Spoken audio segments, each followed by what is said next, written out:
Hello les Nutriconscients! Aujourd'hui, on se retrouve dans un tout nouveau format que j'avais envie de tester depuis longtemps sur cette page. Dans ce premier épisode, je suis allée interviewer mon maître de stage, Lionel Tardif, responsable méthode dans l'usine de fabrication de biscuits où j'effectue actuellement mon stage. J'avais envie de vous faire découvrir un métier essentiel dans une usine, quelle que soit la nature de sa production. J'espère que ça va vous plaire et je vous souhaite une bonne écoute. Bonjour Lionel. Bonjour. Est-ce que tu pourrais te présenter et décrire ton métier en quelques mots? Oui, donc du coup, Lionel Tardif. Là, je suis responsable méthode au biscuit Poult à Montauban.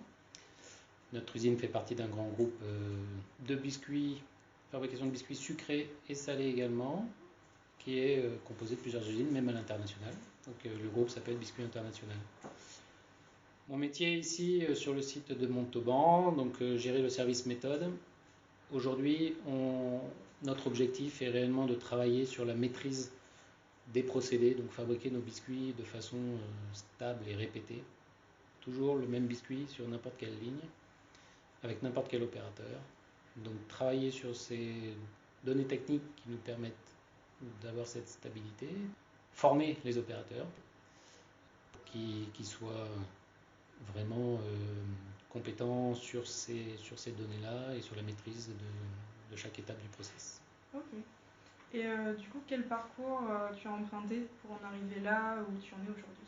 Et bien finalement, moi en sortant de mes études d'ingénieur arts et métiers, je suis directement rentré en tant que responsable méthode dans une entreprise d'étirage de tubes en acier pour l'automobile ou la mécanique. Ensuite, toujours responsable méthode aux éditions Covadis, donc ça c'est la fabrication d'agenda. Et ici, j'étais pour changer en fait de région, je suis venu ici et en changeant de métier, en passant au contrôle de gestion industrielle. Et je suis revenu au poste de responsable méthode en passant par l'excellence opérationnelle. Ok, très bien. Concrètement, comment tu pourrais te décrire une journée d'un ingénieur méthode? C'est quoi ta mission quotidienne?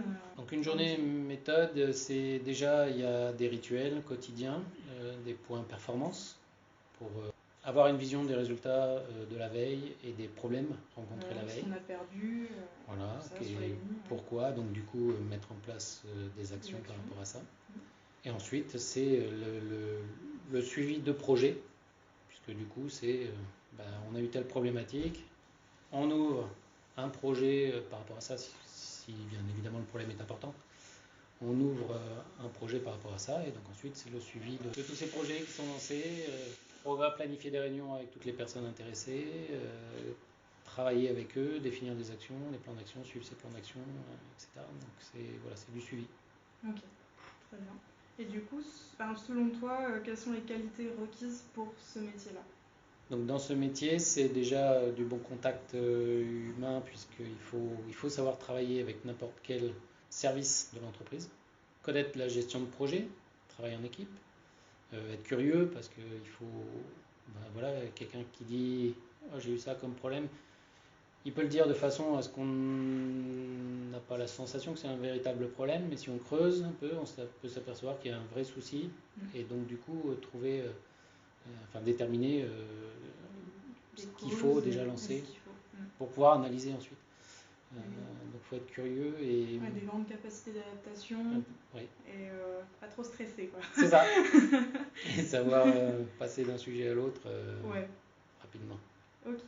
Et donc tu as dit que tu étais en contact avec tous les services de l'entreprise, donc plus particulièrement avec lesquels? Beaucoup avec la production, mais après vraiment avec tout le monde. J'ai des projets et même multisites. J'ai un projet multisite où là on est en contact avec tous les services centraux. Donc déjà les services sites, c'est les productions du site, les qualités des sites, mais aussi la R&D groupe, la supply qui est groupe. Tu travailles même avec la sécurité. Voilà. Oui, le service sécurité, bien évidemment. Il y a en fait tout le monde. À part la compta ou des services comme ça qui sont plus... Oui, plus au niveau de la gestion administrative, donc c'est pas lié à la production. Moins impacté, mais sinon c'est quasiment tout le monde. D'accord.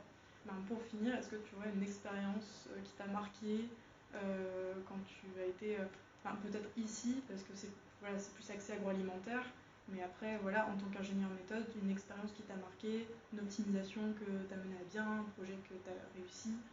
Et ben, finalement, c'est ce gros projet-là que j'ai, alors qui est toujours en cours, mais qui est bien avancé sur une phase de la gestion de projet qui est la phase d'industrialisation des produits, qui vraiment m'a donné l'expérience sur le contact multi-service, Multiservice, ouais. la modélisation d'un processus, Mhm. c'est-à-dire reprendre en détail qui fait quoi, Qui fait quoi, qui à partir de communique quelles avec données, qui communique avec qui. à partir de quelle action l'autre service Voilà. va réagir.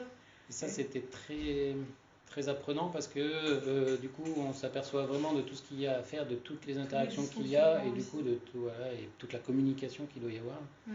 Et qu'on se dit qu'au bout d'un moment, plus on grossit, et plus aussi on a besoin d'outils qui nous aident, même si c'est pas l'outil qui fait, c'est les gens qui sont derrière et grâce à l'organisation qui est mise en place, mais il faut des outils qui puissent nous aider, comme le workflow, à gérer toutes ces tâches. D'accord. Et oui, tu as parlé de la phase d'industrialisation. Est-ce que tu pourrais juste définir ce terme? Est-ce que ça représente au niveau de l'usine?